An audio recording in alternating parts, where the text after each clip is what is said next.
통신기록 조회 논란 공수처뿐만이 아닙니다.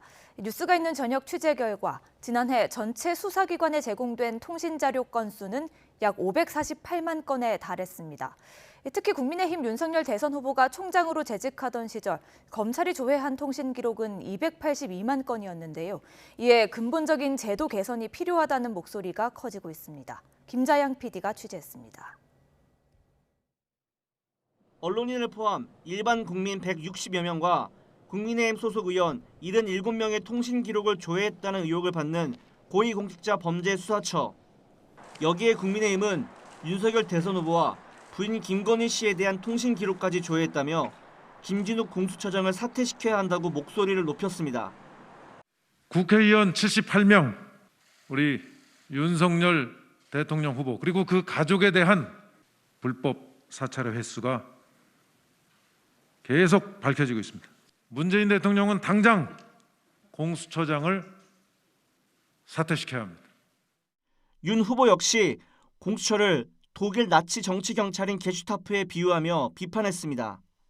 과연 공수처만의 문제일까?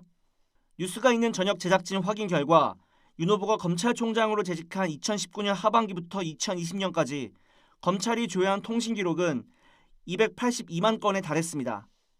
검찰과 경찰을 포함한 사정기관의 통신기록 조회는 어제 오늘의 얘기가 아닙니다. 과학기술정보통신부가 발표한 자료를 보면 지난해 검찰, 경찰, 국정원 등 수사기관에 제공된 통신자료 건수는 약 548만 건에 달합니다.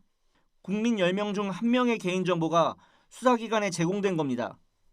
물론 사정기관의 통신기록 조회가 사건 피의자에 대한 적법한 수사 방법이라는 주장도 나옵니다. 공수처 관계자는 뉴스가 있는 저녁 제작진과의 통화에서 통신기록 조회는 영장을 통해 피의자와 통화한 사람들의 전화번호를 받으면 통신사의 누구인지 확인하는 절차에 불과하다고 설명했습니다. 그러면서 70명이 넘는 야당 의원들의 통신기록이 조회된 건 같은 당 의원 2명이 피의자 신분이기 때문이라고 강조했습니다. 하지만 수사기관이 통신기록 조회를 통해 사건의 직접 당사자가 아닌 일반인들까지 누구와 언제 통화하는지를 파악할 수 있다는 점에서 적절한 통제가 필요하다는 지적이 제기됩니다. 특히 최근엔 카카오톡 등 SNS 단체 대화방이 활성화되면서 일반인들에 대한 통신기록 조회가 더 빈번하게 이뤄질 수밖에 없는 환경이라는 지적도 나옵니다. 국회에서 이 통신자료를 이제 영장 없이 가져가는 문제에 대해서 개선 입법을 여러 차례 시도를 했었는데요. 번번이 이제 그 임기 만료로 폐기되거나 아니면은 다른 뭐 대검이나 경찰청, 국정원 등의 반대로 인해서 좌절이 됐었는데, 그래서 수사기관이 통신자료를 확보할 때 법원의 통제를 받도록 하는 방식으로 바뀔 필요가 있고요.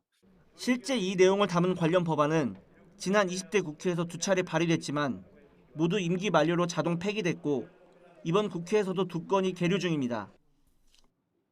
YTN 김재양입니다.